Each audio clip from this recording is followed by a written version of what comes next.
आता back to 2005. Okay, जेव्हा मी पहिल्यांदा अमेरिकेमध्ये आले होते बापरे. आणि पराग आधीच होता काही वर्ष किंवा काय वॉटेवर. आम्ही दोघंच होतो. आमच्याकडे दोनच प्लेट होत्या आणि एखाद दोन जास्त असतील, म्हणजे अशा काही मी 6चा सेट 12चा सेट असं काहीच घेतलं नव्हतं. हा. दोन ग्लास, दोन असं, दोन भांडी, असं एकदम म्हणजे नोमॅड संसार असतो तसा होता. तर एकदा परागचा मित्र आणि त्याची बायको असे आमच्याकडे आले. आता 2-5 दिवस राहणार होते आमच्याकडे. मग ती म्हणली की चल मी पटकन लोड करते मग डिशवॉशर, मी काहीतरी मदत ना मला हा. असं. हा. तर मी तिला म्हणलं तो लोडेडच आहे. तर ती म्हणली अगं आपण आत्ताच जेवलो ना. म्हणलं अगं अगं थांब थांब, मी तो डिशवॉशर जो आहे तो डिश वॉशिंगसाठी वापरतच नव्हते तेव्हा.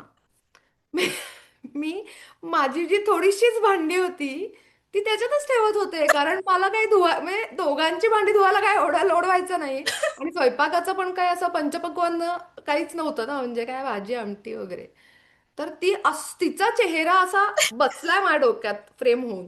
ती हताश आणि थक्क अशी एकत्रच झाली होती म्हणजे. ऑफकोर्स. ओके असं म्हणली ती मला. ओके. हे म्हणजे विसळून ठेवण्याच्या पलीकडे धुवून फक्त ड्राईंग रॅक म्हणून वापर करायचा त्याचा. आणि अजून एक कपाटासारखाच. Oh my God Chitre.